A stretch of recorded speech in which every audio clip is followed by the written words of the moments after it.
So, welcome to the anime and manga news for the week ending March 16th, 2012. Starting with some news from the world of Lupin the Third. There's a new Lupin series coming out. The woman called Fujiko Mine will be coming up, 13-episode series, coming up sometime this year. The interesting thing is that it's going to be directed by a female director and series composition by a female director, Mari Okada, who also worked on Anohana and other things.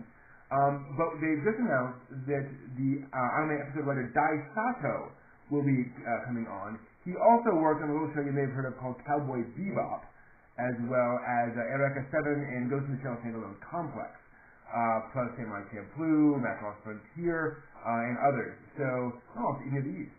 So, very, well-respected person there. And so that's great to hear, is that series is getting some really top-notch talent.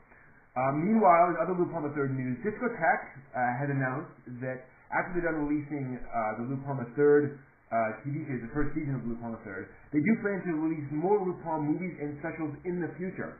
So, presumably that means that they've got a bead on certain things that they will actually be releasing. So that's awesome, that we're going to be getting more Lupin the Third.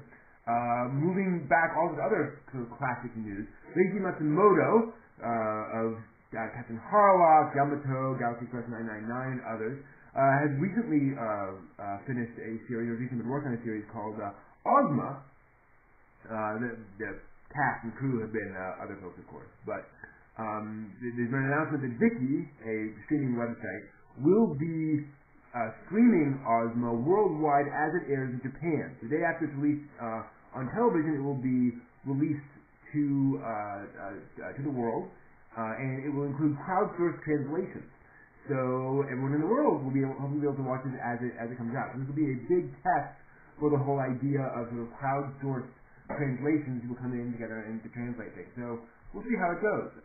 It's the first new Leiji Matsumoto work, major one, in 5 years. So good to see more of that. It's originally airing on WoW. Let's see here. Let's move on to an odd little case about child porn, at least manga related. A man named Ryan Matheson was accused of owning child pornography when he went to Canada. Basically, his material was searched, his laptop was searched, and they found what apparently was in Lolicon because he was charged with possessing and importing child pornography. And the Comic Book Legal Defense Association, or the Legal Defense Fund, came to his rescue, has paid much of his legal costs, and the prosecution now dropped charges. He will still be, let's see here, he will still be charged with he's agreed to plead to a non-criminal code regulatory offense under the Customs Act. So basically, he doesn't plead guilty to actually bringing in something that Canada doesn't allow, but it will not be on a permanent record. He won't have to register as a sex offender, any of that kind of stuff. So that's what's been going on there. So, if you have hentai on your laptop, you might want to do something about that before you cross international borders. Moving into video game news, which I very rarely do. This is just kind of interesting. Famitsu Magazine has revealed that there's going to be a mostly Gundam Battle Operation game coming up that will be played online as a free-to-play game on console. It'll be available in June on the PlayStation Network, at least in Japan. So you'll be able to play this Gundam game for free on the PlayStation Network. So that's pretty cool. You can see how that works out. Moving on to some anime news. The Fate Stay Night Blu-ray disc release came out in Japan this past week, selling 43,000 copies in its first week, making it the highest or top-selling Blu-ray release of all time in anime. It's actually the biggest selling Blu-ray release. So that top-selling copy of Haruhi Suzumiya, which sold 31,000 copies in its first week. So Fate Stay Night is now the top dog. The Fate Zero regular box set was released on March 7th. This is just retail price of about $480 US. It includes the first 13 episodes of the series. It's kind of the entire thing plus other material. So that's pretty darn amazing. Fate Stay Night has definitely. Fate Zero Fate Zero, not the Fate Stay Night the whole time. Fate Zero is the one that was released for 42,000 copies, based on Fate Stay Night, but whatever. So yeah, that's pretty cool. Meanwhile, let's look at some anime to live action news. A teaser trailer for the live action Rurouni Kenshin film dropped this week, and most interestingly, a few days after it came out, they re-released it with subtitles in English, Chinese, French, and Spanish.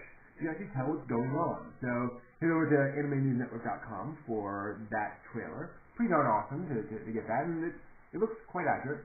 Moving on to manga news, there was a recent interview with Eiichiro Oda of One Piece, who talked about the experience of running a major turning point in a manga.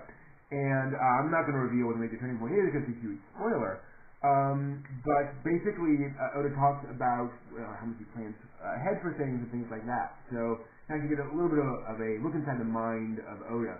Again, head over to ANN.com for information there. Finally, in manga news back over here in the West, the third volume of Sailor Moon ranked number 2 in Nielsen Bookscan's list of top 20 graphic novels in American bookstores for February. Not just manga, graphic novels in general. The Avatar Last Airbender Promise Part 1 is top of the list for that. Even more impressively, the first volume of Sailor Moon is number 14, and the second volume is number 17. So Sailor Moon is certainly doing extremely well in at least in February over here in America. There are 3 Naruto books in the top 20, as well as the official character data book is in there. And then there's also Negima, Bleach, Blue Exorcist, Black Butler, Maximum Ride, Bakuman, other things like that. So yeah, Sailor Moon doing very well over here. So that's all the news for this week. Kind of a slow news week this week. And that's it. Thanks again. See you next time.